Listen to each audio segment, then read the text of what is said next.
millionaire husband and his mother humiliated pregnant wife, but they never expected her revenge. Prepare yourselves for a journey into the shadowy depths of one family's ruthless ambition and harrowing betrayal. Meet Alina, a gentle soul who dared to believe in love when she married into the opulent Carter dynasty, one of Philadelphia's most influential families. Despite her humble roots, she brought with her an unbreakable spirit and a precious secret: she was carrying their heir. Little did she know that her mother-in-law's venomous schemes and her husband's cold negligence would twist her pregnancy into a nightmare. But the Carters were about to learn a painful lesson. No one should ever underestimate a woman determined to protect herself and her unborn child. Alina Smith never dreamed she would marry into wealth, let alone into the Carter family, one of the most prominent and affluent households in all of Philadelphia. Growing up on the outskirts of town in a modest suburb, Alina had learned from an early age that everything worth having required relentless effort. Her father had succumbed to an illness when she was only 9, leaving her mother, Mary Smith, struggling to raise 3 children on a tight budget. From that point on, Alina had spent her youth juggling part-time jobs and school, understanding that no one else would rescue her from the jaws of poverty. Despite the challenges, Alina was armed with unwavering optimism and a kind heart. Life rewarded her tireless work ethic.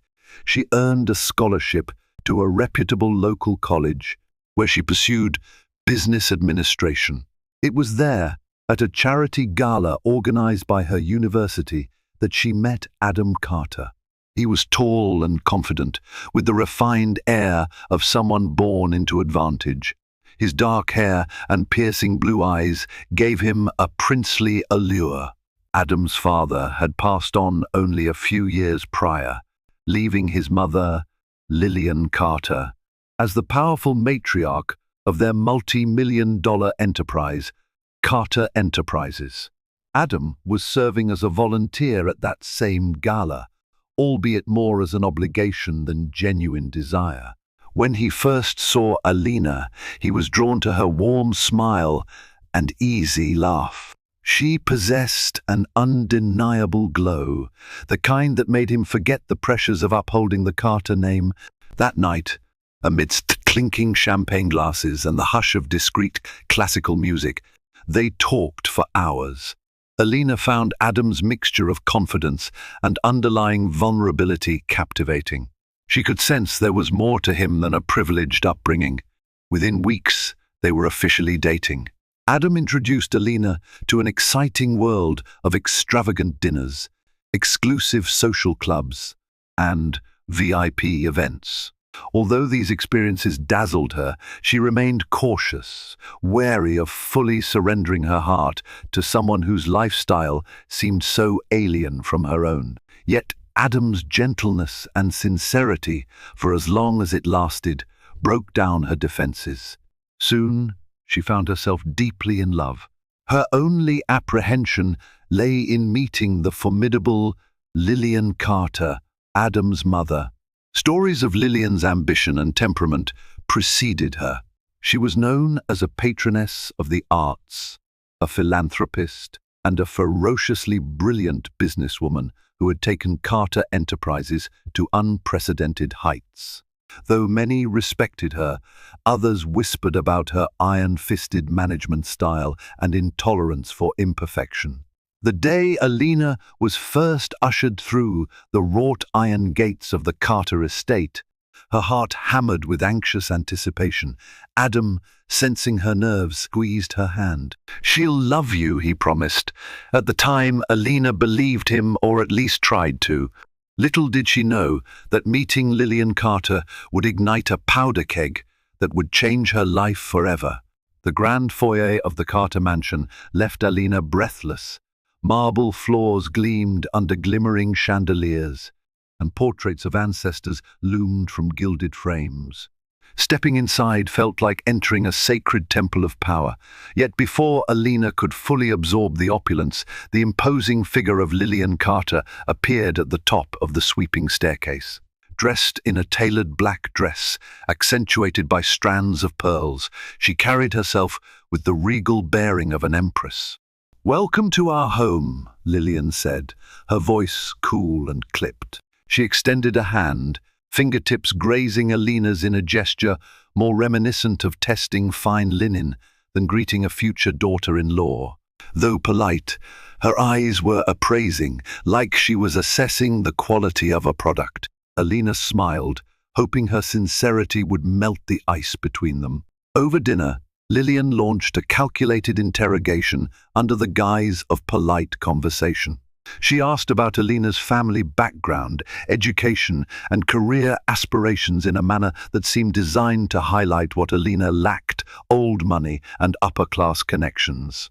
Adam tried to steer the conversation towards safer territory, but Lillian, unstoppable in her pursuit of perfection for the Carter legacy, continued pressing Alina for every detail. "How do you expect to fit into this family, given your circumstances?" Lillian asked, swirling her wineglass. Alina, forcing a gracious smile, replied, "I believe that determination and love can help anyone fit in, Miss S. Carter. I might not come from wealth, but I value family bonds, and I'm driven to support Adam in every way possible." A disapproving hum sounded in Lillian's throat.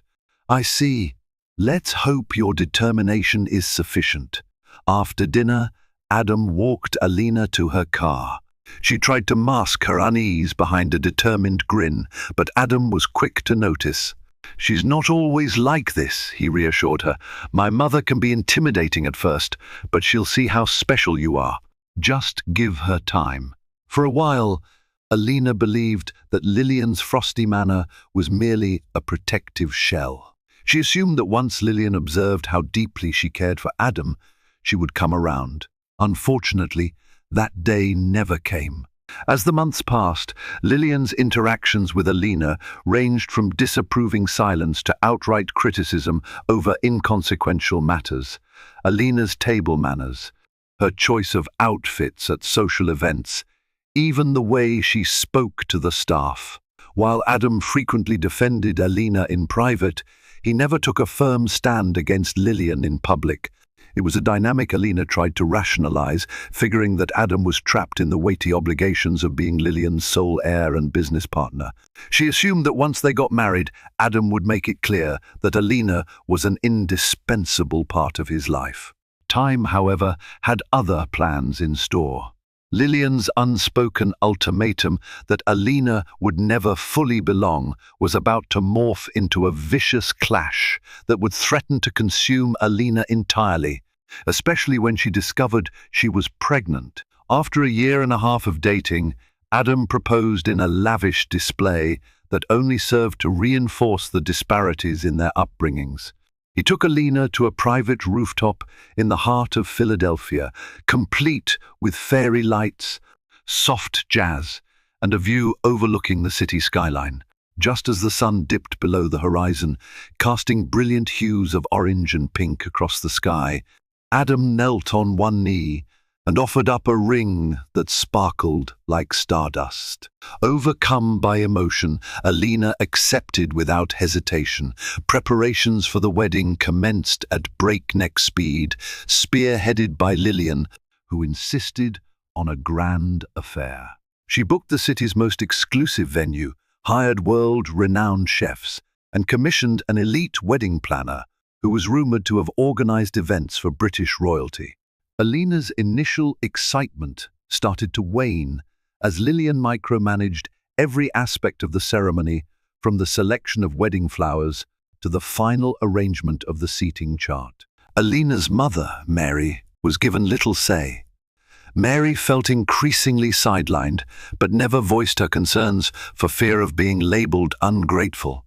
Despite Lillian's controlling nature, Alina clung to hope that the wedding day would mark a new chapter.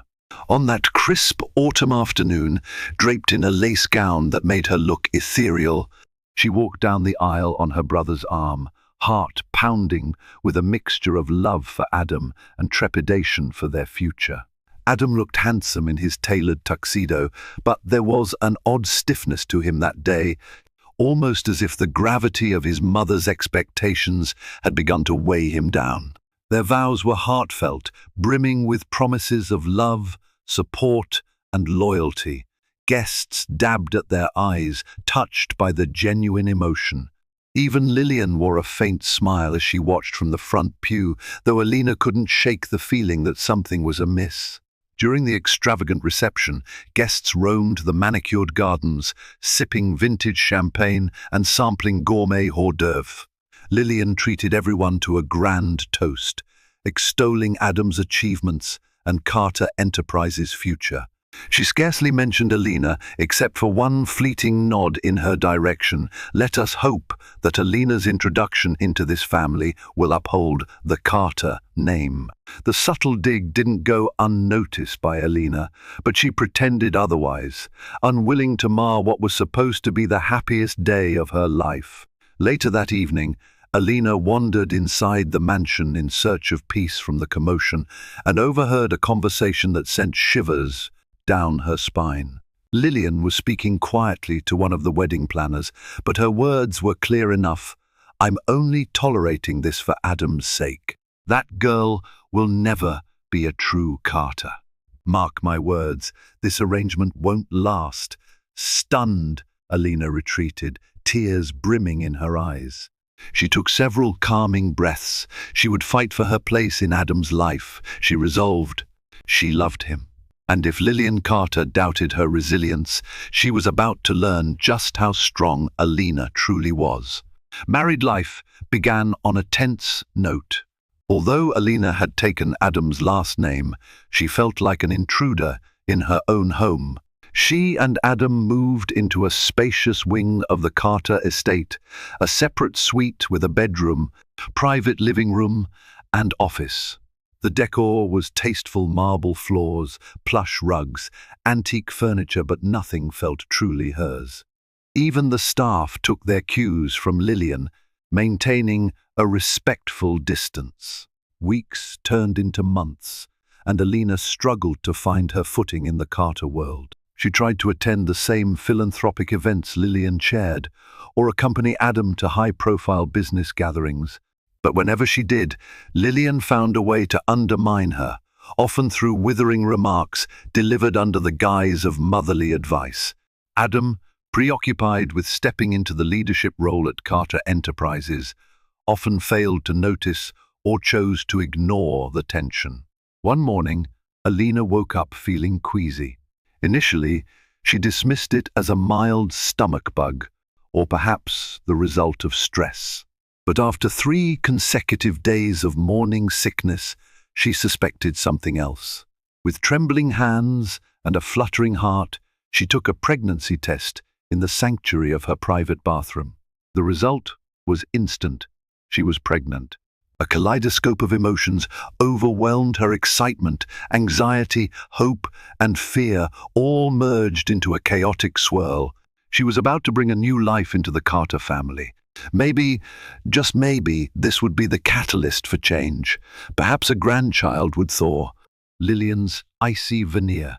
More importantly, Alina and Adam were bound by the prospect of parenthood, an experience that might anchor their relationship despite Lillian's looming shadow. That same evening, she planned a quiet dinner in their suite. Adam arrived, looking worn and distant. She gently broke the news. His reaction was initially one of shock, followed by a broad smile that lit up his features. For a brief moment, Alina felt the closeness they had enjoyed back when they first fell in love. He kissed her forehead tenderly and promised, "This is the best news I've heard in ages. Our child, our heir, will mean everything to us." As the two embraced, Alina's heart soared with renewed confidence.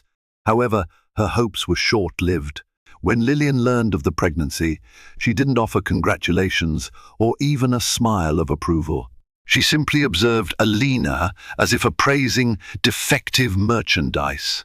Eventually, Lillian said in a clipped tone, "It's earlier than expected, But I suppose an heir for the Carters is beneficial. Alina's stomach churned at the coldness of Lillian's response. Did her mother-in-law view this child as nothing more than a business advantage? Unable to keep silent, Alina asked softly, "Don't you feel happy about having a grandchild?" Lillian's eyes flickered with impatience. "Happiness is a luxury, my dear. This is about responsibility. Make sure you don't make a mess of it." A creeping dread told Alina that her journey ahead would be a grueling one.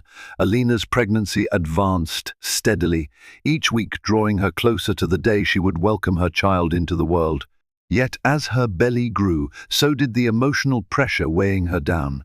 What should have been a time of joyful anticipation felt more like walking a tightrope stretched over an abyss of family tension. From the outset of her pregnancy, Alina sensed that life in the Carter mansion was undergoing a dark metamorphosis. She was exhausted not just physically from the changes in her body and the bouts of morning sickness, but emotionally. Lillian, who had always been cold, seemed to sharpen her disapproval into an almost daily routine. She found every excuse to undermine Alina's confidence, her diet, her habits, how she spoke to the house staff, even how many prenatal checkups she attended. If Alina chose to accompany Adam to a corporate event, Lillian would criticize her for pretending to understand business. If Alina stayed home, Lillian would call her lazy or unambitious. There was no winning. Adam, juggling the demands of Carter Enterprises, was often absent. Whether overseas finalizing the new international deal or pulling late nights at the office, his once reassuring presence now felt ghostly and distant. In the few moments they did spend together, Alina tried to articulate how Lillian's treatment made her feel. He usually responded with a half-hearted, "I'm sorry, I'll talk to her." But he never really did, at least not in a way that shifted the family dynamic. As the tension in the mansion intensified, Alina sought refuge with her oldest friend, Sarah Thompson. One crisp afternoon, she stole away from the estate and hailed a taxi to Sarah's small apartment in downtown Philadelphia, a place that felt worlds apart from the Carter opulence. Upon entering the cozy living room, Alina immediately felt a wave of comfort. The faint smell of lavender-scented candles and the sight of a plush grey sofa reminded her of the simpler life she used to have. Sarah greeted her at the door with open arms, guiding her to sit down and offering a warm cup of chamomile tea. The two friends then settled into a familiar routine. Sarah asked gentle, probing questions, and Alina answered, releasing her pent-up frustrations like water through a burst dam. "It's getting worse, Sarah," Alina admitted softly, staring into her teacup. "Lillian picks at everything, my cooking, my outfits, how often I see the doctor. She even tracks what time I go to bed. I feel like I have no privacy in my own home." Sarah pursed her lips in sympathy. "That woman is controlling, Alina. You've done your best to be patient, but pregnancy is stressful enough without living under a microscope. And Adam, he's not stepping up the way a husband should. Have you told him all of this?" Alina felt tears prick her eyes. "I have, repeatedly. Sometimes he apologizes or says he'll fix it, but he's overwhelmed with the business. I know he loves me in his own way, but he's drifting. I can't shake the feeling that Lillian is deliberately driving a wedge between us." Sarah reached out and squeezed her hand, her voice tender but firm. "You can't keep going like this, Alina. You need a real partner in this marriage, someone who defends you." Alina's throat constricted as her emotions surged. But how can he defend me if he won't even stand up to his mother? For a moment, they both sat in heavy silence. The weight of Alina's question hung in the air, echoing through the small living room. Sarah leaned back on the sofa, exhaling slowly. "Have you considered counseling? Or maybe talking to a neutral party, someone Adam trusts, who might mediate between you and Lillian?" Alina shook her head. "Lillian would never agree to it. She acts like everything is my fault. that I'm the outsider who doesn't understand what it means to be a Carter. Sarah's eyes flashed with indignation. That's ridiculous. You're the one carrying the Carter air, if anything. You deserve respect, not criticism. A bitter laugh escaped Alina. Try telling her that. By the time Alina left Sarah's apartment, dusk had fallen over the city. She felt marginally lighter, as though sharing her grievances reduced their sting. Still, a gnawing dread followed her like a shadow. She didn't want to return to the Carter mansion, but the baby's room was there, as were all her belongings. And despite everything, she still held on to hope that Adam might see the depth of her despair and intervene. That hope suffered a brutal blow later that same night. Alina arrived back at the estate close to 9 o'clock. The staff had long since served dinner. The mansion's grand foyer was quiet enough to hear her own footsteps echo against the marble floor. Stepping into the private wing she shared with Adam, she found him pacing the living room, his expression clouded by a mixture of anger and confusion. "There you are," he exclaimed the moment he saw her. "I've been trying to reach you. Where were you?" Alina frowned, setting down her purse. "I was at Sarah's place. My phone battery must have died." "Is something wrong?" Adam raked a hand through his hair. Frustration etched into every line of his face. "Mother showed me this article, this gossip piece from a tabloid. It's full of speculation about our marriage and hints that someone close to the family is leaking inside information about Carter Enterprises' upcoming expansion." His eyes flickered with suspicion. "Did you talk to a reporter?" Alina's jaw dropped. "Why on earth would I do that, Adam? I wouldn't even know which reporter to contact. And why would I sabotage you or the family's business?" He held up a magazine and flipped it open to a particular page. "Because it mentions personal details, your background, my mother's disapproval, and even our arguments. Stuff only people in this house would know." An icy sensation crept up Alina's spine. She took the magazine from his hand. As she read, her stomach twisted.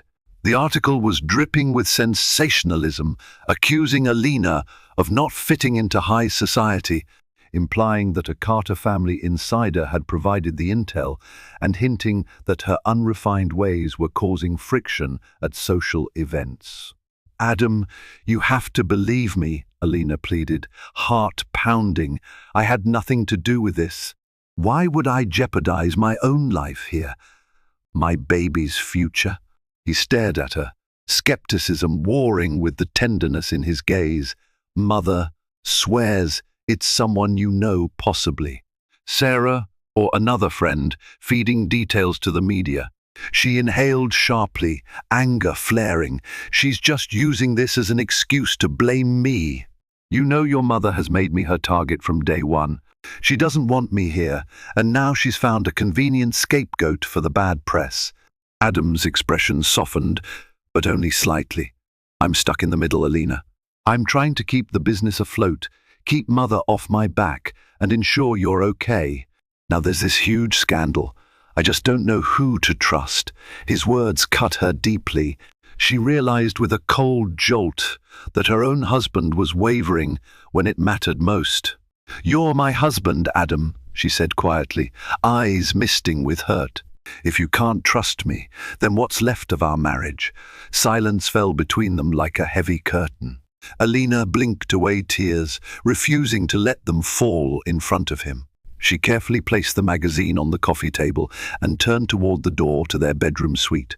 "Fine," she said, her tone trembling with a mix of heartbreak and resentment. "Believe whatever you want. I won't beg you to trust me. But I can't live like this indefinitely, constantly defending myself against your mother's accusations and your doubts." Adam took a step forward, looking torn. "Alina, I just need time to figure things out." She swallowed hard, her throat tight. "Time," she repeated, almost as a whisper. "If that's what you need." Without another word, she headed to the bedroom and shut the door softly, leaving Adam alone in the living room with the damning tabloid open on the coffee table. She leaned against the wall, hand resting protectively on her pregnant belly, tears finally sliding down her cheeks. Her heart ached for the man who had once gazed at her as though she were the brightest star in his universe. Now, they were separated by secrets and manipulated by Lillian's relentless schemes. And as Alina sank onto the edge of the bed, she wondered whether the chasm between them could ever be bridged, or whether it would continue to widen until their marriage collapsed entirely. In that moment, she realized that the hardest part of loving someone wasn't navigating the grand obstacles. It was surviving the everyday betrayals and half-truths that threatened to erode the very foundation of trust.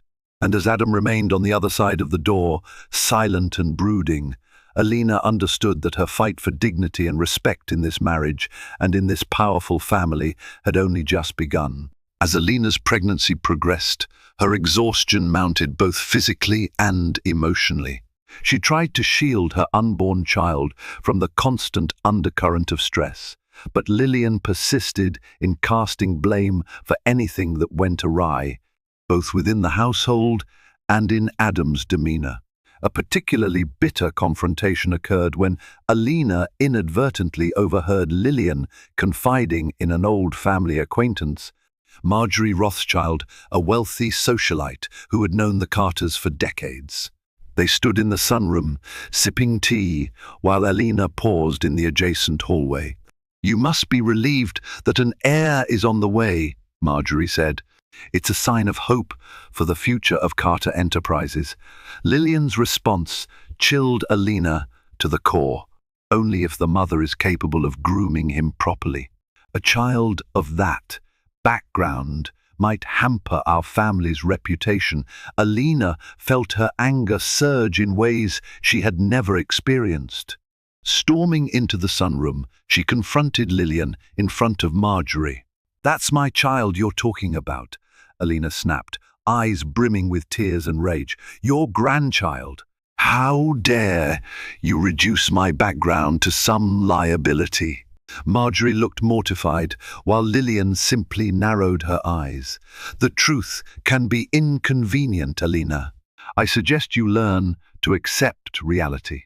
Alina turned on her heel and fled, half expecting Lillian to come after her, but no footsteps followed. That evening, Alina mustered the courage to confront Adam once more.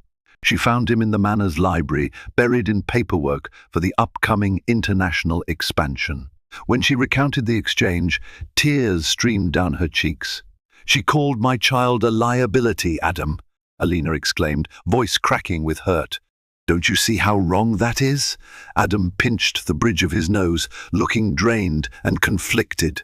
"Mother is under an incredible amount of pressure," he murmured. "She wants the best for the family business. Sometimes she phrases things poorly." Alina cut him off, voice trembling with anger. "This isn't just poor phrasing. You need to stand up for me, for our child. Otherwise, this marriage will fall apart." Adam sighed heavily. "I'll talk to her. Just give me time." But Alina knew deep down that talk was cheap. She desperately missed the Adam who used to be her confidant, the one who found her world as fascinating as she found his. It appeared that Adam was being shaped in his mother's image, guided by a sense of duty to the Carter name above all else. The next day, Alina discovered Adam had left early for a business trip overseas, without informing her in advance. Lillian made a point of telling her that Adam had confided in her first, and that he was apprehensive about leaving his pregnant wife alone. "But I reassured him you'd be perfectly fine," Lillian said with a thin smile. "So there's no need to fret, dear. We're all one big happy family, aren't we?" Alina swallowed the bitter retort on her tongue, aware that Lillian was baiting her. She refused to break down in front of this woman again. But an idea began to form in her mind, an inkling that perhaps her best way forward was to become more self-reliant. She resolved to seek an outlet for her pent-up frustration and find a way to stand on her own feet, even under the weight of the Carter Empire. Determined to carve out a space of her own, Alina decided to return to her academic roots. Before marrying Adam, she had been passionate about entrepreneurship. She enrolled in online courses, focusing on small business management and digital marketing, hoping to reignite her confidence and skill set. Late into her pregnancy, when fatigue threatened to overwhelm her, she pushed herself to keep studying, spurred on by the vision of providing a stable future for her child, one not controlled by Lillian Carter's whims. Meanwhile, life in the Carter estate continued to revolve around Lillian. She hosted lavish galas and charity dinners, always conscious of maintaining the family's impeccable image. Despite being visibly pregnant, Alina was rarely included in these events. Lillian claimed these gatherings were for serious business and that Alina would only be a distraction. Adam was perpetually absent, still traveling to finalize the new deal, sending Alina sporadic texts about how his mother's connections were instrumental in sealing the contract. But Alina's online studies began to pay off in unexpected ways. One of her assignments required her to set up a mock e-commerce store. Intrigued by the prospect, she decided to launch a small side business selling handcrafted baby items, custom blankets, onesies, and keepsakes targeting expectant mothers who, like her, wanted unique, heartfelt products. She named her venture Little Miracles Boutique and worked closely with Sarah to organize the operations. At first, she didn't anticipate many sales. She was simply looking for a constructive way to occupy her time and independence. But word spread quickly among Sarah's network of young professionals and new parents, and orders began to trickle in. Before she knew it, Alina was spending her afternoons fulfilling orders and her evenings studying marketing strategies. One afternoon, while packaging a set of embroidered baby blankets, Lillian strolled into the suite unannounced. She eyed the boxes and shipping materials with thinly veiled contempt. "What is all this?" she demanded, lips pressed into a rigid line. "I started a small online business," Alina replied, keeping her voice calm. "It's something I can do from home," Lillian scoffed. "A hobby, you mean?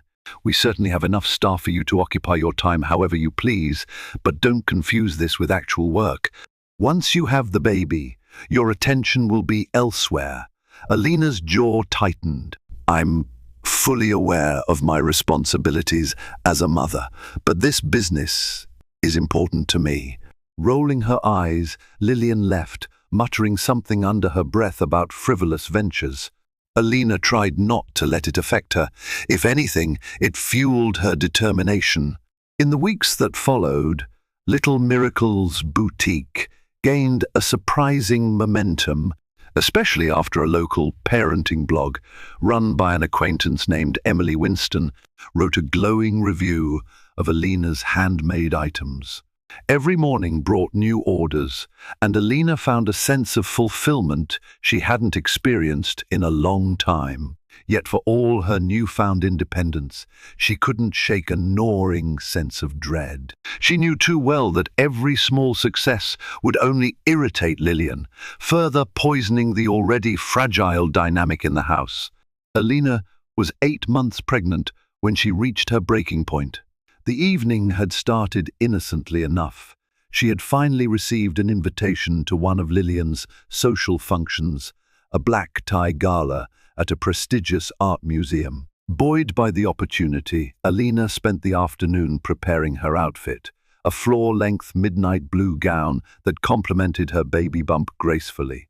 She hoped that by attending, she could publicly demonstrate her commitment to the family and perhaps find a sliver of acceptance from Lillian. Upon arriving, Alina quickly realized the invitation was purely tactical. Lillian hardly acknowledged her, busy networking with politicians and corporate moguls. Feeling awkward, Alina drifted through the crowd of well-heeled guests. Every now and then, someone would offer polite congratulations on her pregnancy, but conversations were brief and distant. Adam, who had flown in from his overseas trip that morning, was nowhere to be seen. Midway through the evening, Alina spotted Lillian leading a conversation with a cluster of influential board members from Carter Enterprises. The men greeted her with polite nods, but Lillian's expression grew notably frosty. When Alina approached to say hello, Lillian physically turned her back, effectively ostracizing her from the conversation. Humiliated, Alina stepped away, tears threatening to spill. Searching for refuge, she retreated to a quiet corner near the museum's expansive glass atrium. She could see the city lights twinkling in the distance, a silent reminder that a world existed beyond the suffocating confines of the Carter realm. Suddenly she heard hushed voices echoing through the corridor. Recognizing Lillian's voice, Alina paused, heart pounding. Lillian was speaking with Adam. "You're letting this get out of hand," Lillian hissed. "Your wife is meddling in areas she doesn't belong. Her so-called business is drawing attention, and not the good kind. If people see she's more invested in that trinket shop than supporting you, it reflects poorly on our family. You need to control your wife, Adam." Adam's response was barely audible. "Mother, she's not a child. I can't just tell her to give up her business," Lillian interrupted sharply. "She's pregnant with the Carter heir, and it's time she learned her place. If you don't get this under control, I will. Do not underestimate me." Shaken, Alina froze in place. She felt both enraged and heartbroken that Adam's voice lacked conviction in defending her. Adam remained silent for a moment, then merely said, "I'll handle it," before walking away. That moment shattered something inside Alina. She realized that the support and protection she had been waiting for from Adam might never come. Feeling unsteady on her feet, she carefully made her way to the cloakroom, gathering her things. She had no intention of waiting around to be humiliated further. With tears burning her eyes, she slipped out of the grand event and into the cool Philadelphia night, cradling her belly protectively. As she hailed a taxi, one thought blazed in her mind. Enough was enough. She refused to let Lillian Carter and Adam's complacency break her spirit. Alina spent a sleepless night in the guest room of Sarah's apartment. Sarah offered her unwavering support, urging her friend to stand firm in the face of Lillian's manipulations. But as dawn broke, Alina knew she needed to settle matters at the Carter estate, at least enough to avoid constant upheaval before the baby arrived. She returned the next afternoon, bracing herself for confrontation. The house was eerily silent, the only sound coming from her soft footsteps on the polished marble floors. She found Lillian in the drawing room, sipping tea with all the poise of a queen. Adam was seated nearby, brow furrowed. Both looked up when Alina entered, tension crackling in the air. "I'd like to speak with you," Alina began, voice tighter than she intended. "Both of you." Lillian arched an eyebrow. "Go ahead, dear." Alina took a deep breath. "We need to figure out a way to coexist peacefully, at least for the sake of my child, your grandchild. The constant criticisms, the disregard for my feelings, I can't do it anymore." For a moment, no one responded. Lillian set her teacup down with a soft clink. "Is that all?" she asked, dismissively. Hot anger flared in Alina's chest. "I'm serious, Lillian. This has to stop." Adam finally spoke. "Mother, Alina's right. We've all been under stress, but we need to find a compromise." A cold laugh escaped Lillian's lips. She looked at Adam as though he'd betrayed her. Compromise? With a woman who can't grasp what it means to be part of this family? Alina forced herself to remain calm. "I love Adam. I'm carrying his child. That should be enough." Lillian stood, her composure unshakable. "Love is romantic nonsense. A family of our stature requires alliances, commitments, duties. Adam could have married anyone from an established family, but he insisted on you. And look where we are, scandal, gossip, and your meddlesome small business that embarrasses us." In that instant, Alina realized Lillian would never accept her, no matter how hard she tried. She felt something within her snap. "Well, if my presence causes such shame," Alina said, eyes stinging with tears she refused to shed, "maybe I shouldn't be here." Adam looked startled. "Alina, don't," but Alina couldn't hold back. "You've allowed your mother to treat me like dirt, Adam. You never stood up for me, not once in any meaningful way. That's not the kind of marriage I want, and it's certainly not the environment I want for my child." She turned on her heel and marched out of the drawing room. As she passed through the foyer, Lillian's voice echoed behind her in a clipped tone. "If you walk out that door, Alina, you'd better realize you can't just waltz back in." Alina paused, a heartbeat away from the exit. She placed a hand on her belly, feeling the gentle movements of her child. Head held high, she continued onward, stepping out of the Carter estate with a determination that belied the heartbreak raging inside her. Alina moved in with Sarah, who gladly made room in her small apartment for a makeshift nursery. Though the living space was cramped compared to the vast Carter mansion, Alina felt an overwhelming sense of relief. It was as though she could finally breathe. She focused on her growing business, Little Miracles Boutique, which became her lifeline both financially and emotionally. Orders continued to pour in, boosted by word of mouth, praise, and social media shares. However, she did not completely sever ties with Adam.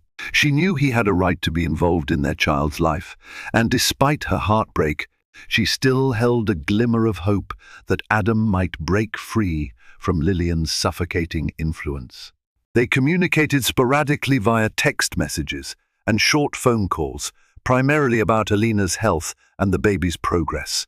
Adam expressed remorse for not standing up to his mother, but he also lamented the mounting responsibilities at Carter Enterprises. During the last weeks of her pregnancy, Alina saw her obstetrician regularly. Sarah accompanied her to doctor's appointments when Adam couldn't or wouldn't be there.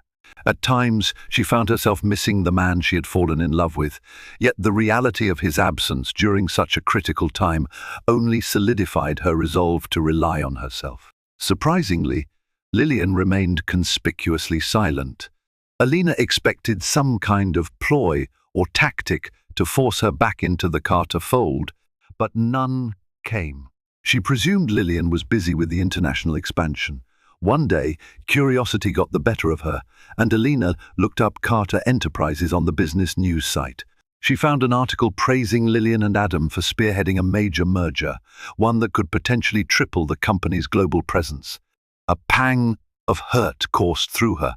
They were forging ahead without her, as if she never existed, yet she reminded herself that this new independence might be the best thing to happen to her. She focused on the future, channeling her energy into making Little Miracles Boutique a genuine contender in its niche. She began receiving invitations to collaborate with other small businesses, and even had a phone meeting with Mary Brown, a well-known mommy blogger from New York who was interested in featuring Alina's story of turning heartbreak into enterprise. The day Alina's water broke, it happened without fanfare. She had been folding freshly laundered baby clothes in Sarah's living room, daydreaming about what her child's laughter would sound like. A sudden rush of fluid made her gasp, adrenaline jolting through her body. Through frantic breaths, she called Sarah, who was out picking up groceries, and then dialed Adam. He answered groggily, his voice thick with fatigue. "Alina, are you okay? My water just broke," she managed, her heart pounding. I'm heading to the hospital. The baby is coming." For a moment, there was silence on the line. Then Adam spoke with a feverish urgency. "I'll be there as soon as I can." Alina clutched the phone, tears welling up. She hoped, perhaps naively, that this monumental moment would offer a chance for redemption for Adam to prove that he still cared enough to stand by her side. In the maternity ward, nurses and doctors bustled about, preparing Alina for delivery. The intensity of labor pangs shocked her, each contraction racking her body. Through it all, Sarah stayed by her side, offering words of reassurance and physical support. Hours passed in a blur of pain and medical checks. Just when Alina began to wonder if Adam would actually show up, he burst into the delivery room.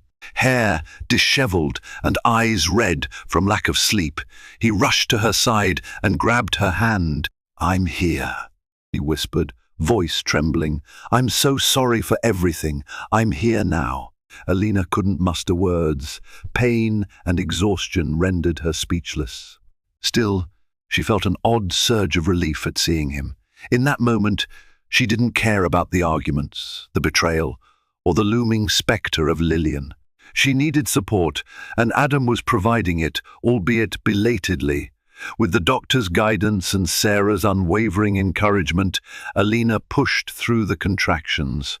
The ordeal felt like an eternity, but at last a thin, piercing cry resonated in the room. The nurses handed Alina a tiny, wriggling baby, her son, delicate and perfect in every way. Tears streamed down Adam's face as he gazed at his child. For Alina, the world momentarily shrank to the warmth of this fragile life cradled in her arms. Everything else, Lillian's contempt, Carter Enterprises, her business, even Adam's failures faded into the background. She felt an overwhelming surge of love that threatened to fracture her heart. Exhausted yet blissful, Alina allowed the medical team to clean and weigh the baby. Adam stepped away to call Lillian. Alina could barely focus on the conversation, but she caught snippets. "He's healthy. Yes, I was there. No, she hasn't decided." Later, Adam approached her with a tentative smile. "My mother wants you to bring the baby home to the estate." Alina's head jerked up. "What?" "I told her, that's up to you," Adam clarified, holding her gaze. "I can't force anything. I know you've been hurt." Alina swallowed hard, too overwhelmed to process the request. She needed time, a moment, to revel in the miracle of her son, free from the toxic environment Lillian had created. "Just let me think," she whispered, holding her child closer. In the following days, Alina and her baby boy stayed in the hospital for routine monitoring. Adam visited often, showering the newborn with affection. He apologized to Alina repeatedly, admitting his failings and expressing regret for not taking her side more decisively. Though she appreciated his remorse, Alina had grown wary. She was no longer the naive, lover-struck girl who thought love could triumph over everything. Actions would speak louder than contrite words. If Adam truly wanted to rebuild their relationship and create a loving home for their child, he needed to prove it. And that would mean confronting Lillian once and for all. Alina was discharged from the hospital, but rather than returning to the Carter estate, she went back to Sarah's apartment. Adam followed suit, leaving Lillian infuriated.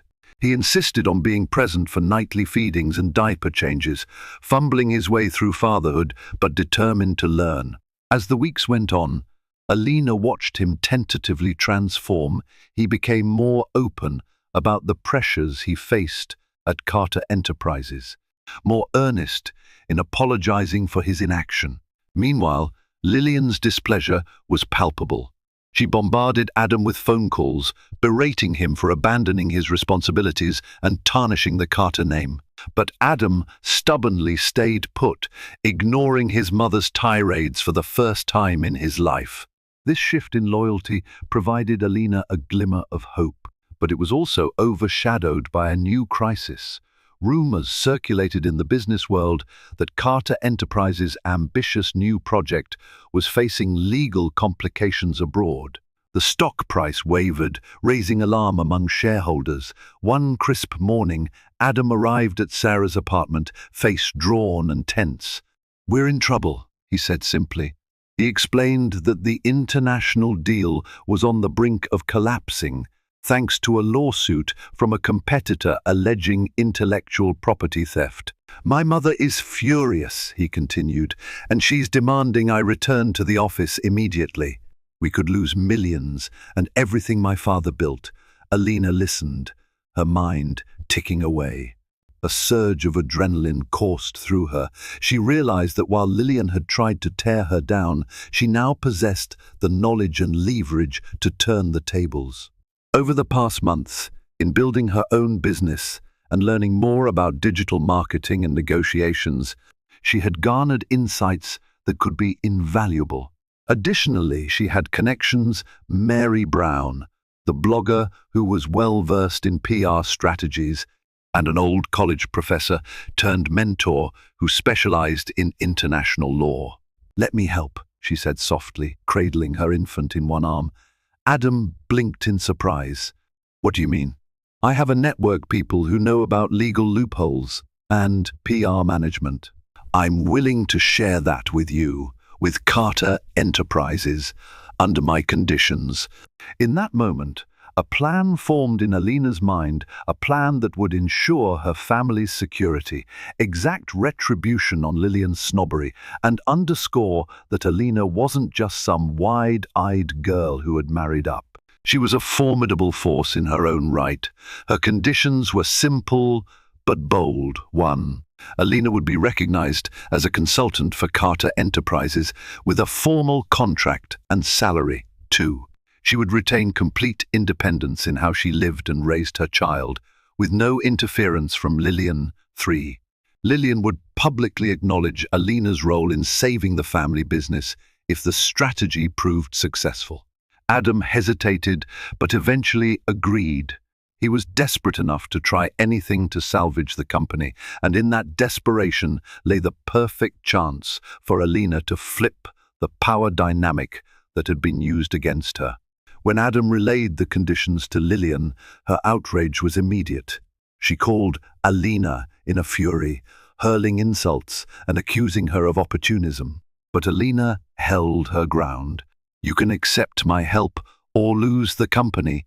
The choice is yours," she said, her voice cold and unwavering. Lillian caved, albeit reluctantly. Over the ensuing weeks, Alina orchestrated a multi-pronged approach. She leveraged Mary Brown's expansive online platform to shape public perception, painting Carter Enterprises as a victim of corporate sabotage. She enlisted her college mentor's advice to unearth legal precedents that could bolster Carter Enterprises' defense. Her knowledge of digital marketing helped to sway public opinion, from which shares stabilized. By the time the lawsuit was finally dropped, Carter Enterprises had not only recovered, but was poised for renewed international partnerships. And throughout it all, Lillian had no choice but to acknowledge that it was Alina's strategic planning that saved them from ruin. In a final public statement to shareholders, Lillian Carter begrudgingly thanked her daughter-in-law, Alina Carter, for her valuable contributions. It was an admission that reverberated through Philadelphia's elite circles, effectively crowning Alina as a force to be reckoned with. Yet, Alina's ultimate revenge wasn't just in that public validation. It was in securing her own autonomy, ensuring she would never again be disrespected or sidelined. For the first time since marrying into the Carter family, she felt like she had rightfully earned her seat at the table and proven she was nobody's doormat. Months later, Alina settled into a new normal. Although she remained on the outskirts of the Carter estate's daily affairs, she had carved a place for herself in the business world. Her online store, Little Miracles Boutique, continued thriving, now managed by a small team she had hired. Meanwhile, her consulting role at Carter Enterprises offered not only financial security, but also the respect she had long been denied. Adam, for his part, made strides toward mending their relationship. He worked fewer hours, dedicating more time to fatherhood, genuinely remorseful for his earlier failings. Their marriage was far from perfect, but they were constructing a new foundation, one built on mutual respect and shared responsibility. As for Lillian, the humiliation of needing Alina's help gnawed at her pride. Although she begrudgingly accepted Alina's position, tensions remained. They rarely saw each other outside board meetings, where Lillian forced a veneer of politeness. For Alina, that was enough. She no longer needed Lillian's approval to validate her worth. She had discovered a more potent source of self-esteem, her own capabilities, and the unconditional love she shared with her son. A quiet afternoon found Alina walking through downtown Philadelphia, baby stroller in tow. She wandered into a charming cafe and recognized one of the patrons, Marjorie Rothschild, the same acquaintance who once heard Lillian belittle Alina. This time Marjorie rose from her seat to greet her. "My goodness, Miss S. Carter," she said with a wide smile. "I've been reading all about your contributions to Carter Enterprises. Congratulations. You've done splendidly." Alina returned the smile, recalling how she once trembled at the judgment of these high society figures. "Thank you, Miss S. Rothschild," she replied warmly, "but please, just call me Alina." As she sipped her latte, Alina reflected on how radically her life had changed since the day she first stepped into the Carter mansion. She had faced scorn and condescension, nearly lost her marriage, and had to battle for the future of her child. Yet in the end, it was that adversity that fueled her resilience, compelling her to break free from subservience and create her own destiny. Her phone buzzed another notification from the boutique's social media, celebrating a sales milestone. With a proud smile, Alina turned the stroller to head home. Home wasn't an extravagant estate with golden chandeliers. It was wherever she, her son, and Adam were forging a life built on love, equality, and hard-earned respect. She thought of Lillian's parting words the night she stormed out. "You can't just waltz back in." Indeed, Alina had never waltzed back in. She had marched back in, head held high, and rewritten the rules on her own terms. Her ultimate revenge wasn't an act of brutality or betrayal. It was standing her ground, flourishing independently, and proving that a person's worth isn't measured by their background or wealth. No, it's measured by one's capacity to fight for what's right, to shield the innocent, and to never, ever surrender in the face of adversity. Thank you for staying with Alina through her tumultuous journey. From a young woman dismissed by her mother-in-law to a powerhouse who rescued the Carter Empire, Alina's story reminds us that true strength often emerges from the darkest struggles. Her tale is a testimony to the resilience of the human spirit, the unbreakable bond of motherhood, and the power of self-discovery. If Alina's courage and ultimate revenge inspired you, then help share her powerful message. Like this video if you believe in the tenacity of people who stand up for themselves. Comment below with your favorite moment from Alina's story and let us know what you'd like to see next. Most importantly, subscribe to our channel for more riveting stories of love, betrayal, and triumph. Together, let's celebrate the power that comes from persevering against all odds. See you in the next video.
The air in the grand ballroom of the Metropolitan Museum of Art tasted of champagne and quiet judgment.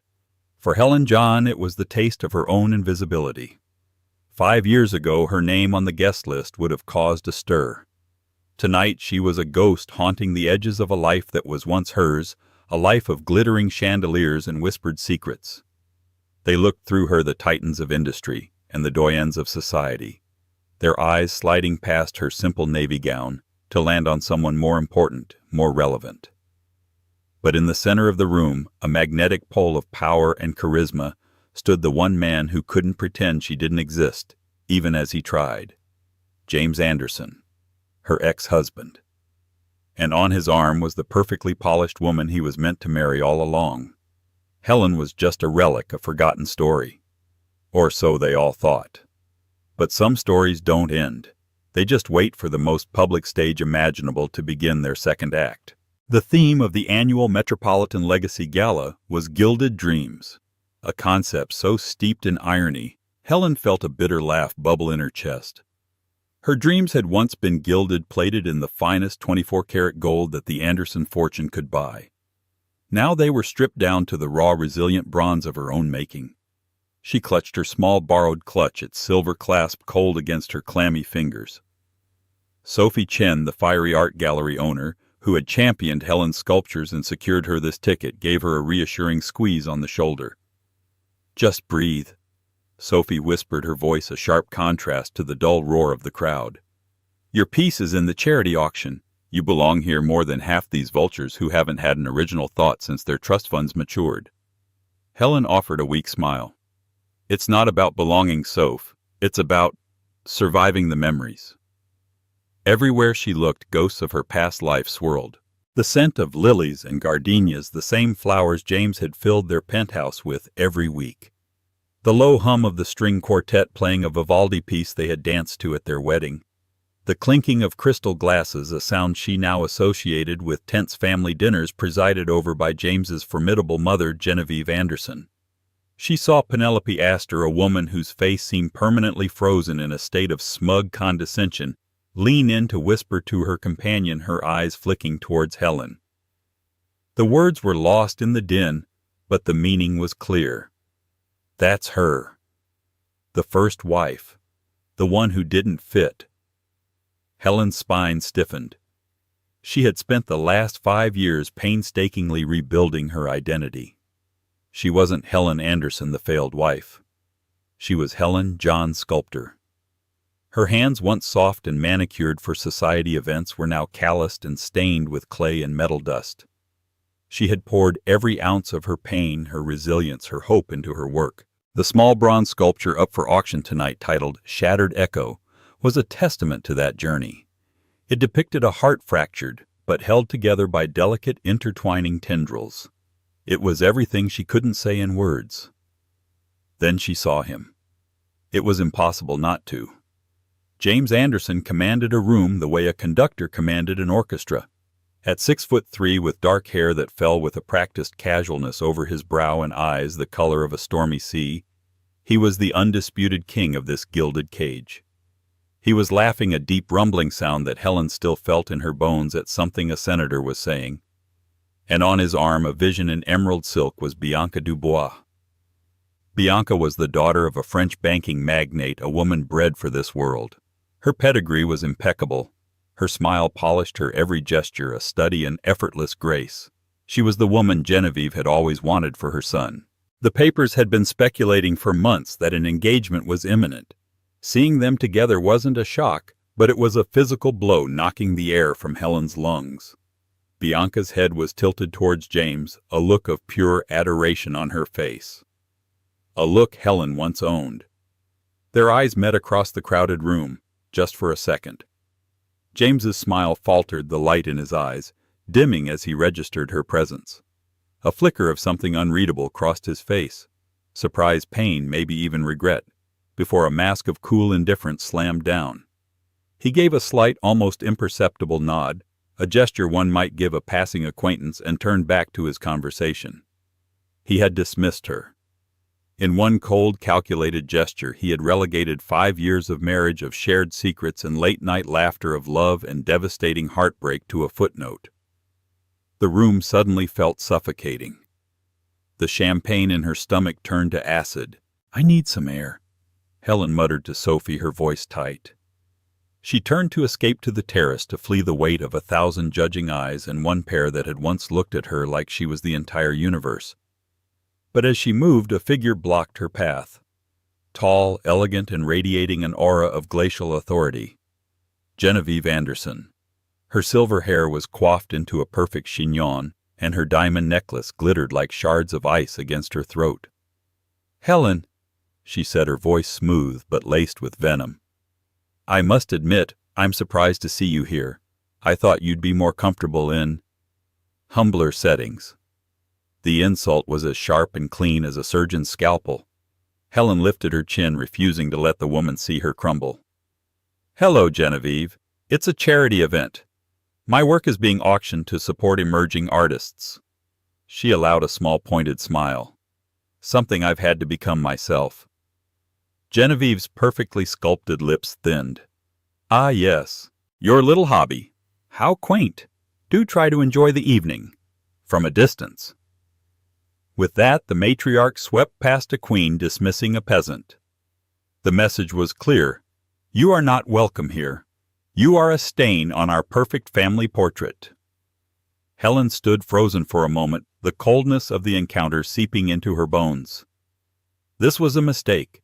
Coming here was a terrible mistake. She had thought she was strong enough, that 5 years had built a sufficient wall around her heart. But all it took was one look from him, one word from her, and the wall crumbled into dust. The terrace offered a temporary reprieve. The cool September air was a welcome balm against her flushed skin. Below, the lights of Central Park twinkled like a fallen constellation. For a few precious moments, Helen allowed herself to just breathe, focusing on the distant sound of sirens instead of the crushing weight of the party inside. She had survived worse than this. The brutal divorce proceedings, the slanderous whispers in the gossip columns orchestrated by Genevieve, the loneliness of starting over with nothing but a broken heart and a small savings account. She had survived. "I thought I might find you out here." The voice, that deep, familiar voice, sent a tremor through her entire body. Helen didn't have to turn around. The air itself seemed to shift, charged with his presence. She closed her eyes, gathering her strength before facing him. "You always did know where to find me when I needed to escape," she said, her voice steadier than she felt. She turned slowly. James Anderson stood a few feet away, his hands tucked into the pockets of his impeccably tailored tuxedo. The indifferent mask was gone, replaced by a look of profound weariness and something else. Something that looked dangerously like pain. He wasn't with Bianca. They were alone. "Helen, He started, then stopped as if the words wouldn't form. "I didn't know you would be here." "And if you had, would you have barred me at the door?" The bitterness in her tone surprised even herself. "No, of course not," he said quickly. "You have every right. I saw your sculpture in the auction catalog. It's beautiful. It feels like you." The compliment felt like a breadcrumb tossed to a starving woman. She wouldn't take it. "It's called Shattered Echo. I'm sure you can appreciate the sentiment." A muscle tightened in his jaw. Was it all shattered, Helen? Everything. This was the conversation they never had. The divorce had been a cold, clinical affair handled by lawyers who were paid to be vicious. They hadn't spoken a single word directly to each other in 5 years. "You're the one who held the hammer, James," she shot back, her voice low and fierce. "Don't pretend you don't remember." The memory was seared into her mind. James, his face pale and rigid, standing in their sprawling living room overlooking the city. In his hand was a folder filled with what he called proof. Grainy photographs of her having coffee with an old friend from art school, a man named Peter. Bank statements doctored to show large unexplained deposits into her account. A typed letter, her signature expertly forged, discussing her plans to leave him once she'd secured a generous settlement. "It wasn't just a betrayal of our marriage, Helen," he had said, his voice void of all its usual warmth, hollowed out by pain. "It was a betrayal of me. My mother warned me. She said you were just playing a part. I defended you. I looked like a fool." "James, it's a lie," she had screamed, tears streaming down her face. "Look at me. It's not true. Your mother hates me. She set this up." "Stop!" He had commanded the word like a slap. Just stop. The lawyers will handle the rest."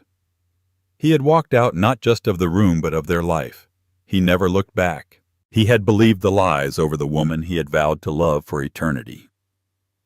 Now standing on the terrace, the same chasm of misunderstanding yawned between them. "I remember everything," he said softly, his stormy eyes searching hers. "I've replayed that day in my mind 1,000 times. 1,000,000. "And you still believe it, don't you?" she asked, her heart aching with the old familiar pain. "You still think I was a gold digger who cheated on you?" He didn't answer immediately. He looked away towards the city lights that represented his kingdom. "I believed what I was shown. The evidence was compelling. The evidence was a fabrication, and you were a coward." She said the words spilling out before she could stop them. "You were too afraid to stand up to your mother, too afraid to believe in me. It was easier to believe I was a monster than to admit your own family was." He flinched as if she had physically struck him. Before he could respond, the terrace door slid open. Bianca Dubois glided out, her emerald dress shimmering in the moonlight. Her smile was bright, but it didn't reach her eyes. "Darling, there you are," she said, her voice a silken purr. She slid her arm through James's, her perfectly manicured hand resting possessively on his forearm. Her gaze flickered to Helen, a flash of triumphant dismissal in her eyes. "Mr. Vanderbilt was just asking for you. We shouldn't keep him waiting." She was marking her territory. James looked torn, his eyes still locked on Helen's. The unspoken words hung heavy in the air between them, but the moment was broken. He allowed Bianca to pull him away back towards the light and the noise of the gala. "It was seeing you, Helen," he said over his shoulder, the words sounding hollow and inadequate. Helen watched them go, a perfectly matched set. The billionaire and his flawless future bride. She was left alone in the cool darkness, the ghost on the terrace with nothing but the echoes of a love that had been shattered by a lie. The encounter had confirmed it. Nothing had changed. To him she was still the villain of his story. Returning to the ballroom was like plunging back into icy water. The air crackled with energy as the live charity auction began. Helen found Sophie, who shot her a worried look. "You okay? You look like you've seen a ghost." "I did," Helen replied grimly. "The whole Anderson clan." They took their seats at a table near the back, a small island of anonymity in a sea of glittering power brokers. Helen tried to focus on the proceedings on the auctioneer's rapid-fire patter as priceless jewels, exotic vacations, and celebrity experiences were sold for staggering sums. But her mind was a whirlwind, replaying the confrontation on the terrace. "I remember everything." His words were a torment. Finally, her moment came. "And now, lot number 32, the auctioneer announced, his voice booming. "We have a stunning piece by a truly brilliant emerging local artist, Helen John. This is a bronze sculpture titled Shattered Echo." A polite, lukewarm applause rippled through the room. An image of her sculpture filled the large screens on either side of the stage. Seeing it there, so personal and vulnerable, displayed for this jaded crowd, made Helen's stomach clench. It felt like they were auctioning off a piece of her soul. "A truly moving piece capturing the resilience of the human spirit," the auctioneer continued. "The artist has pledged 100% of the proceeds to our foundation's Emerging Artists Grant. A noble gesture. Let's start the bidding at a very reasonable $5,000. Do I hear 5,000? Silence. The seconds stretched into an eternity. Helen's face burned with humiliation. 5,000 was a pittance in this room, the cost of the champagne on a single table. It was a slap in the face. She saw Penelope Astor smirk from across the room. "Come now, ladies and gentlemen," the auctioneer cajoled. "This is for a wonderful cause. 5,000. Finally a hand went up from a kindly-looking older woman in the corner. 5,000, she called out. Helen let out a breath she didn't realize she'd been holding. 6,000, called another voice. 7-5. The bidding crawled upward in small, reluctant increments. It was stalling around $12,000, a respectable sum for a new artist. Sophie whispered encouragingly, but in this context it was a failure. It was a public declaration of her irrelevance. From the main Anderson table near the front, Helen could hear Bianca's light, dismissive laugh. She leaned close to James and said something, her words just loud enough to carry. "It's a bit depressing, isn't it? Very amateur." Helen felt the blood drain from her face. That single cruel comment was the final nail in the coffin of her composure. She wanted to disappear. Then a new voice cut through the air, calm, clear, and resonant with absolute authority. $100,000. A collective gasp swept through the ballroom, heads craned searching for the source of the audacious bid. Helen's heart stopped. She knew that voice. The auctioneer, stunned, fumbled with his gavel. I have $100,000 from Mr. James Anderson." Every eye in the room swiveled, first to James, who sat perfectly still, his expression unreadable. Then, like a wave, they turned to Helen. The whispers started instantly, a venomous buzz. Is he pitying her? Is this some kind of power play? Bianca looked utterly blindsided, her perfect smile frozen on her face. Genevieve's expression was thunderous. 100,000 going once, the auctioneer stammered, recovering his rhythm. Going twice. 110,000, came a sharp voice. It was another tycoon, a rival of James's, named Gregory Shaw, who likely saw this as a chance to publicly challenge him. Before Shaw had even finished speaking, James's voice rang out again, louder this time, leaving no room for doubt. $500,000. The room fell into absolute stunned silence. You could have heard a pin drop on the plush carpet. $500,000 for a sculpture by an unknown artist. It wasn't a bid, it was a statement. It was a bomb detonated in the center of the gala. Gregory Shaw slowly lowered his bidding paddle, shaking his head with a disbelieving laugh. Bianca was staring at James, her mouth slightly agape, a mixture of confusion and fury in her eyes. $500,000? The auctioneer said, his voice trembling with excitement. Going once, going twice. Sold to Mr. James Anderson for $500,000. The room erupted in a chaotic mix of applause and frantic murmuring. Reporters were already scribbling in their notepads, their faces alight with the scent of a scandal. Helen felt dizzy, the room tilting on its axis. Sophie grabbed her hand, her eyes wide with shock. What is he doing? What was he doing? It was a public spectacle. He had humiliated her by ignoring her, and now he was humiliating her with this extravagant act of charity. Or was it power? A way of showing everyone that he still owned a piece of her, that he could buy her past with a flick of his wrist. The auctioneer, beaming, addressed James. Mr. Anderson, a truly incredible act of generosity. Would you care to say a few words? Perhaps tell us where this magnificent piece will be displayed. James rose slowly from his seat. He adjusted the cuffs of his shirt, a small, deliberate movement that commanded the attention of every single person in the room. He walked towards the stage, not with a swagger, but with a grave, determined purpose. The room held its breath. He took the microphone. His stormy eyes scanned the crowd, passing over the shocked faces of his mother and Bianca until they found hers. He locked his gaze with Helen's, and for the first time all night, she saw past the billionaire, past the ex-husband, and saw the man she had once loved. His eyes were filled with a desperate, raw emotion she couldn't name.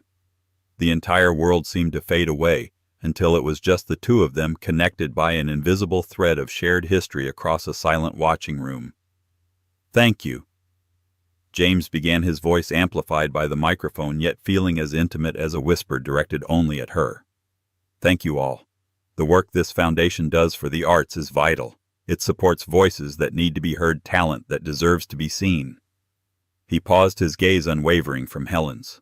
The room was so quiet, the collective anticipation was a physical presence. They expected him to talk about the Anderson Foundation to announce a new wing at a museum.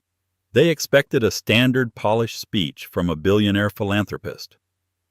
"I didn't buy this piece tonight as a donation," he continued, his voice dropping slightly, gaining a new intensity. "I didn't buy it as an investment. I bought it because I know the artist. I know the soul and the strength that was poured into every line and curve of that bronze. I know the story it tells. A story of being shattered and finding the courage to put the pieces back together stronger than before." Helen's breath hitched in her throat. He understood. He saw everything she had tried to express. At the front table, Bianca's face was a mask of cold fury. She looked betrayed. Genevieve looked apoplectic, her knuckles white as she gripped the stem of her champagne flute. This was not part of their plan. He was going off script, and he was doing it on the most public stage imaginable. The auctioneer asked where the piece will be displayed. James said, a faint, sad smile touching his lips. "It won't be in a gallery or a museum. It will be displayed in our home, a place it should never have left." A confused murmur rippled through the audience. "Our home." James took a deep breath, steeling himself. This was the precipice. He was about to leap. "There seems to be a great deal of speculation and misunderstanding here tonight and over the past 5 years. So allow me to be perfectly clear." He held Helen's gaze, and in his eyes she saw a plea, an apology, and a declaration all at once. "I bought this sculpture, this beautiful, resilient piece of art," he said, his voice ringing with conviction, each word a hammer blow against the silence. "I bought it for the woman I love, the only woman I have ever loved." The room was electric. Bianca looked as if she had been turned to stone. "I bought it for my wife." He let the words hang in the air for a dramatic, heart-stopping beat. Then he delivered the final world-altering blow. "I bought it for my wife, Helen Anderson." Pandemonium. The word wife detonated in the room, sending shockwaves of disbelief and chaos in every direction. Flashes from cameras erupted like strobing lightning. Reporters were shouting questions, surging towards the stage. The elegant, controlled atmosphere of the gala shattered into 1,000 pieces. Wife. But they're divorced. Did he say Helen Anderson? What about Bianca? Is the engagement off? This is the biggest scandal of the year. Helen felt the floor drop out from under her. She was numb, deaf to the roar around her. The only thing she could process was James's face. His eyes still locked on hers, filled with a desperate hope. Helen Anderson. He had used her married name, a name she hadn't used in 5 long years. Bianca Dubois was on her feet, her face a grotesque mixture of humiliation and rage. She stared at James, her mouth opening and closing with no sound coming out. Then, with a strangled cry, she turned and fled the ballroom, a wake of shocked socialites parting before her. Genevieve Anderson rose with a terrifying, regal fury. Her eyes, cold as ice chips, were fixed on her son. She looked at him with an expression of pure murderous rage.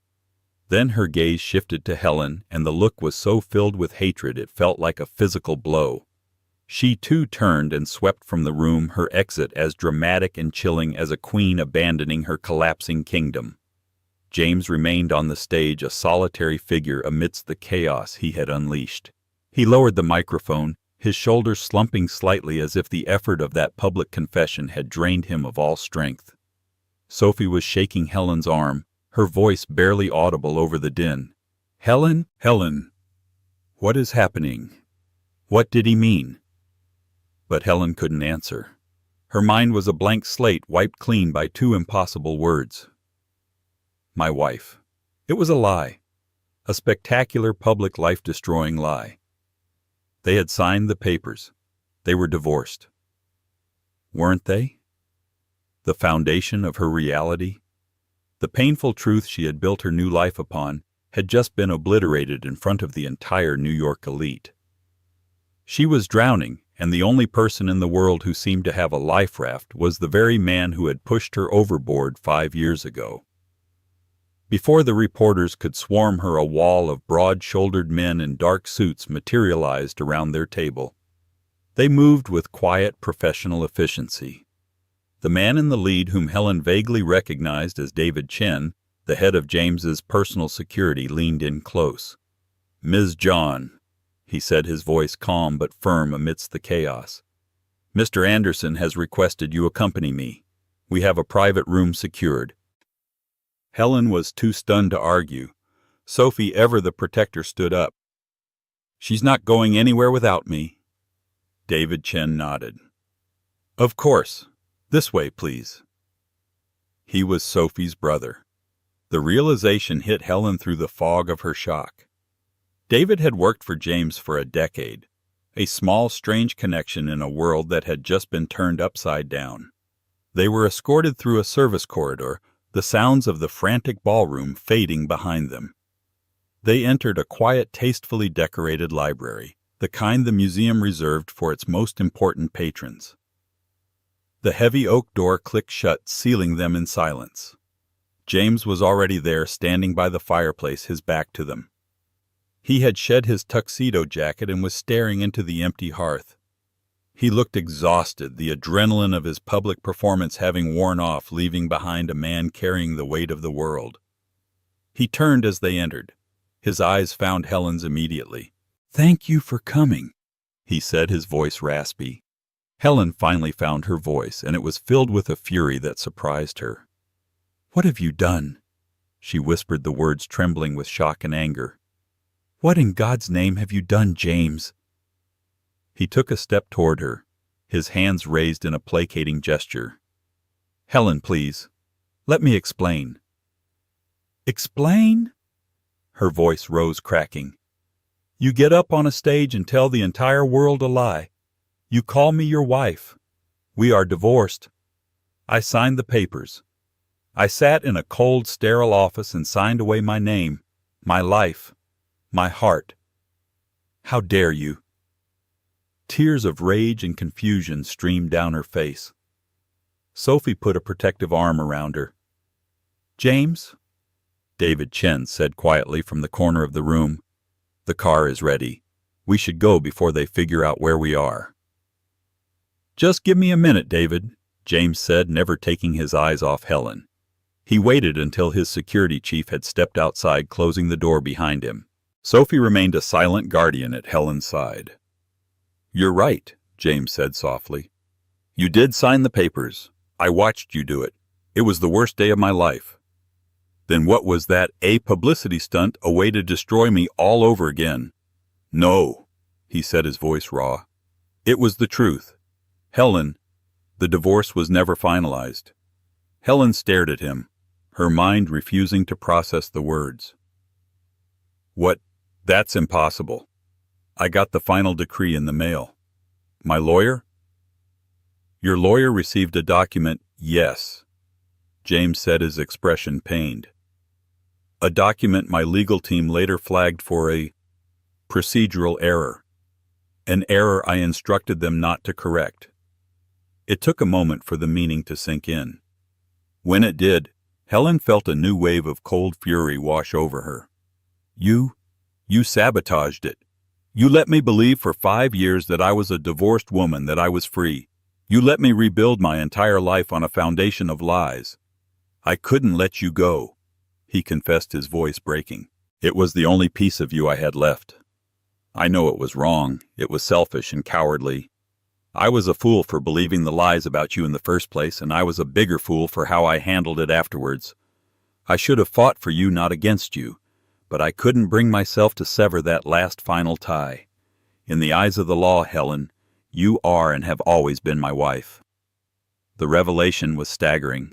It recontextualized everything. The past 5 years of her struggle, her hard-won independence, it had all been lived under the shadow of a legal status she knew nothing about. She wasn't a ghost at the feast. She was the lady of the manor, locked out of her own home without her knowledge. She sank into a leather armchair, her legs suddenly unable to support her. Sophie knelt beside her, rubbing her back. "Why, James?" Helen asked, her voice barely a whisper. "Why tell me now? Why like this?" "Because I'm done hiding." he said, his eyes burning with an intensity she hadn't seen since the early days of their love. "I'm done letting my mother's lies and my own pride dictate my life. I have spent the last 5 years in a gilded hell of my own making, and tonight when I saw you, when I saw how they looked at you, how they dismissed you, and when Bianca—" He shook his head, disgust twisting his features. "When she insulted your art, insulted you. I couldn't take it anymore. I had to reclaim the truth. Our truth." He crossed the room and knelt in front of her, his expensive trousers creasing on the floor. He looked from Helen to Sophie, then back. "I have proof, Helen," he said, his voice low and urgent. "Proof that everything I accused you of was a lie. A carefully constructed, vicious lie designed to tear us apart. And I want to show you." James's penthouse, the very place she had been cast out of 5 years ago, was unchanged. The same sweeping views of the city, the same minimalist furniture, the same scent of lilies and gardenias. It was a mausoleum of their marriage, perfectly preserved. Helen walked through it like a phantom, every object screaming a memory. David Chen met them at the door, a sleek tablet in his hand. Sophie stayed close to Helen, a silent, unmovable support system. "It took me years to piece it all together," James began, his voice heavy with shame. "After the divorce, nothing felt right. The victory my mother claimed felt hollow, rotten. I started digging, quietly at first. I hired the best private investigators in the world, people who had no connection to my family or our company." He gestured to David, who tapped the screen of the tablet. An image appeared, a bank statement. It was the one James had brandished at her all those years ago, showing a $50,000 deposit into her personal account. "This was the cornerstone of her case against you," James said. "An anonymous deposit which she claimed was a payoff from a competitor for inside information." David swiped the screen. A new document appeared, a complex wire transfer record. "We traced it." David explained, his voice professional and detached. "It was a labyrinth. It moved through 3 offshore shell corporations, but we finally found the origin point, a private account in Zurich belonging to Genevieve Anderson." Helen stared at the screen, black and white proof of the lie that had destroyed her life. "She paid you in a way," James said bitterly. "She deposited money into your account to frame you for taking money." Next, David brought up the photographs, the grainy shots of her with Peter, her artist friend. They were pictures of 2 friends having coffee, laughing. But he also brought up the investigators' original uncropped photos. They showed the wider context. They were in a crowded cafe surrounded by people. More importantly, the timestamps on the original digital files were different from the ones James had been shown. "The photos were real," James explained, "but the context was manufactured. My mother's operative cropped them, blew them up to look grainy and secretive. They presented them as evidence of a clandestine affair." The final piece was the most damning. The letter, the one with her forged signature detailing her fictitious plot to divorce him for his money. "We hired 3 different forensic handwriting experts," David said. "All 3 concluded the signature was a near-perfect but ultimately digital forgery. But the real break came when we located the man my mother hired to write it." On the screen appeared a video. A man in his late 60s, his face etched with regret, sat in what looked like a law office. "My name is Julian Croft," the man said, his voice raspy. "I was a specialist in document creation for Genevieve Anderson for nearly 20 years. She paid me handsomely to create a letter in Helen John's voice, using samples of her handwriting she provided. She told me it was a necessary evil to save her son from a terrible mistake. I have lived with the guilt ever since." The video was a full confession detailing every sordid step of the deception. It was irrefutable. Helen felt a strange sense of vindication, hollowed out by the sheer depth of the betrayal. It wasn't just a misunderstanding. It was a cold, calculated plot to annihilate her character and her marriage. "I confronted her," James said, his voice thick with emotion. 2 years ago, I laid all of this out in front of her." "What did she say?" Helen whispered. "She admitted it," James replied, his face grim. She wasn't even sorry.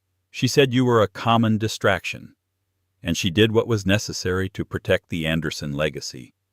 She said I would thank her one day when I was married to a suitable woman like Bianca. And you? You stayed with her? You let her continue to be a part of your life. You were seen everywhere with Bianca. The accusation in Helen's voice was sharp. I was a coward. James admitted, his shoulders slumping in defeat. I cut her off financially from my personal fortune, but I couldn't bring myself to expose her publicly. She's still my mother. I thought I could just move on. I tried with Bianca. I really tried. But it was a ghost of a relationship. Every time she smiled at me, I saw you. Every time we went to an event, I searched the crowd for your face. Living without you has been a penance, a 5-year-long sentence. He stepped closer, his stormy eyes pleading. Tonight I couldn't do it anymore. I couldn't stand by her side and pretend. I couldn't let them dismiss you. The truth had to come out, Helen. All of it. As if on cue, James's phone buzzed. It was David. Sir, your mother is here. She's demanding to see you. James's jaw set like granite. Let her in. A moment later, the penthouse doors swept open and Genevieve Anderson stormed in. Her composure from the gala was gone, replaced by a cold reptilian fury. Her eyes blazed as she took in the scene, her son, his ex-wife, and the damning evidence still displayed on the tablet. What is the meaning of this spectacle? She hissed, her voice shaking with rage. You have made us the laughingstock of the entire city. Bianca has been humiliated. Our family name— Your family name, James interrupted, his voice dangerously quiet. You forfeited the right to speak of this family's honor when you systematically destroyed my marriage with lies. I saved you, she shrieked, her mask of civility finally shattering. She was a nobody, a little artist with big ambitions. She would have ruined you. She was the best thing that ever happened to me. James roared, his voice echoing in the vast apartment. And you took her away from me. You poisoned me against her with your pathetic paranoid schemes. It's over, Mother. The lies are done. You will regret this, James. Genevieve warned, her eyes narrowing. You have chosen this creature over your own blood. You are no longer my son. Then I am finally free. James said, his voice suddenly calm, resolute. Genevieve shot one last look of pure venom at Helen, then turned on her heel and stormed out, slamming the door behind her. The silence she left in her wake was profound. The great matriarch had been dethroned. The war was finally over. But now a new, more complicated one had to be fought. The war for what came next. The heavy oak door of the penthouse clicked shut, sealing them in a silence that was vastly different from the one before. Genevieve's departure had been like a storm, breaking the thunder and lightning of her rage finally receding, leaving behind a strange electrically charged calm. The air was thick with unspoken words, with the ghosts of 5 years of pain and the fragile, terrifying possibility of a future. The battle was over, the lies exposed, the villain vanquished. But as Helen stood in the center of the vast living room, she knew the true war, the one that would be fought within the borders of her own heart, had only just begun. Sophie, in her quiet wisdom, had sensed it instantly. Her parting squeeze was a transfer of strength, a silent message. Be true to yourself no matter what you choose. Now Helen was alone with James, adrift in a sea of memories. She felt a pull, an instinct she hadn't felt in years, and walked towards the floor-to-ceiling windows that wrapped around the room. The city glittered below, a sprawling galaxy of light and life, indifferent to the personal dramas playing out in the towers that pierced its sky. This view had once been her sanctuary, the place she'd come to feel the pulse of the world. Later, it had become her cage, the beautiful backdrop to her heartbreak. Tonight, it was simply a mirror reflecting the two of them, two solitary figures suspended between the past and the future. So, what now, James? She asked, her voice soft, barely disturbing the profound quiet. The question wasn't an accusation. It was a genuine, weary inquiry. You've bought my sculpture in the most outrageously public way imaginable. You've detonated your relationship with your mother. You've announced to the entire world that I'm your wife, which is a truth I haven't lived for half a decade. What did you think was going to happen next?" He came to stand beside her, his own reflection appearing ghost-like next to hers in the dark glass. He didn't look at the city, only at her face, studying her as if trying to memorize the new lines of strength and sorrow etched there. "I didn't think," he confessed, his voice raw with an honesty that stripped him bare. "For the first time in my life, I acted. I saw you and I saw them and I saw the lie I had been living and I couldn't breathe.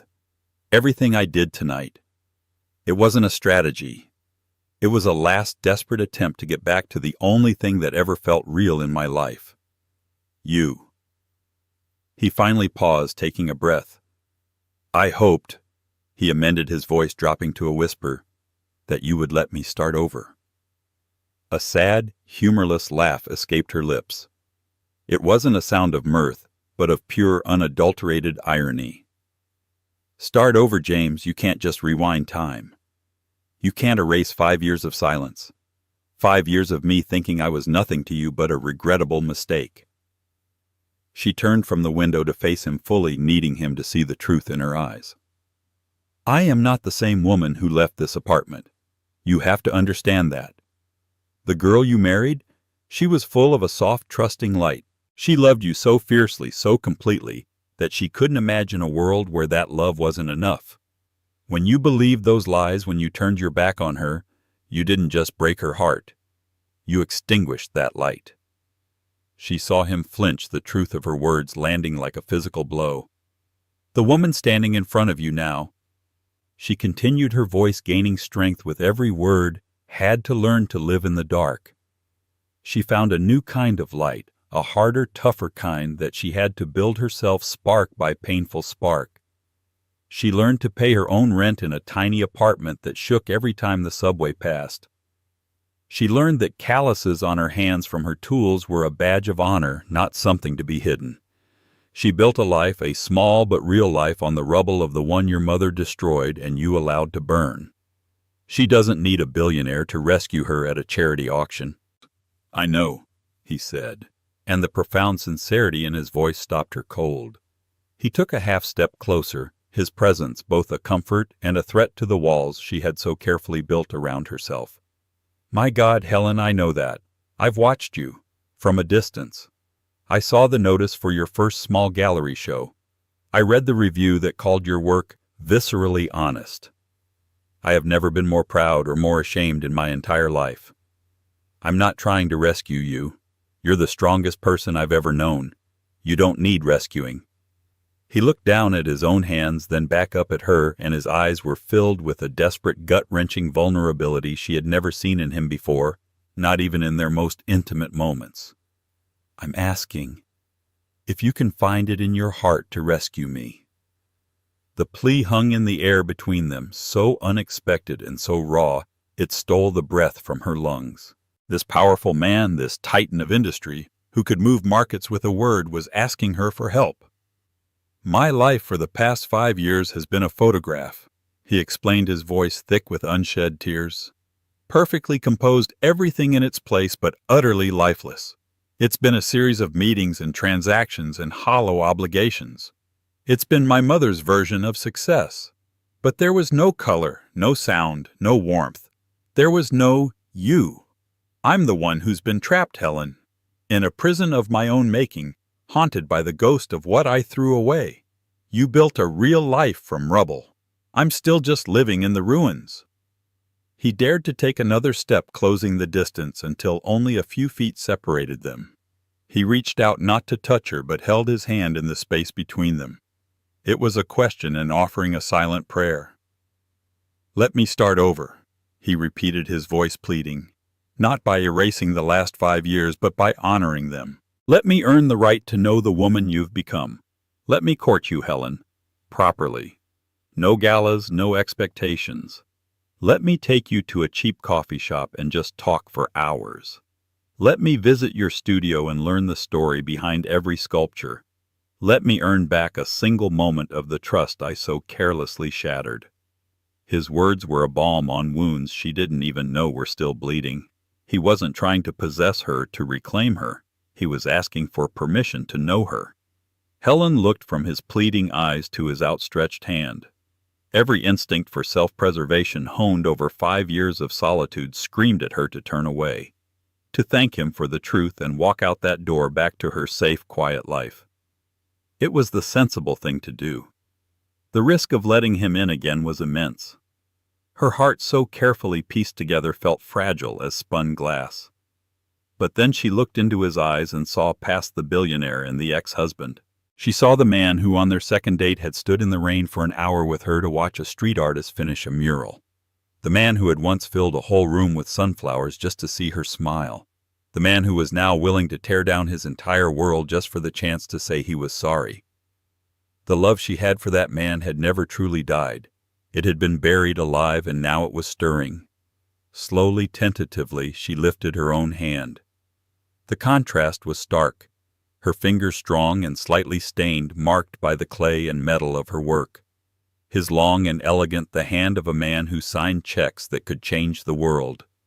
It was a meeting of her new reality and their shared past. Her calloused fingertips brushed against his smooth palm. A jolt, a current of memory and warmth and terrifying hope passed between them. It was a connection she thought she would never feel again. She didn't intertwine their fingers. She didn't fall into his arms. But she didn't pull away. She simply let her hand rest against his, a fragile, trembling bridge across a 5-year chasm of pain. "Okay, James," she said, her voice quiet, but steady. A promise and a warning all in one. Page 1. A single tear escaped his eye and traced a path down his cheek. It wasn't a tear of sadness, or even of joy, but of profound, overwhelming relief. For the first time in years, the storm in his eyes seemed to part, revealing not a shadow, but the first hesitant light of a new dawn. In the quiet of the penthouse high above the sleeping city, the story of Helen and James Anderson was over. The story of Helen John and James Anderson, however, was just about to begin. And so Helen's night of invisibility ended with her becoming the most talked about woman in New York City. But more than that, it was the night she finally got the truth. It wasn't a fairy tale ending, but something far more real and powerful, a second chance. Her story reminds us that our worth is never defined by those who ignore us, but by our own resilience and the courage to face the past. It's a testament to the fact that even the most shattered things can be put back together, not as they were, but as something stronger, truer, and more beautiful. What would you have done in Helen's place? Could you have found it in your heart to forgive and start anew? Let us know your thoughts in the comments below. If this story of betrayal, truth, and second chances resonated with you, please give this video a thumbs up. Share it with someone who loves a powerful comeback story, and make sure you subscribe to our channel for more real-life dramas just like this one. Click that notification bell so you never miss a new chapter. Thank you for listening.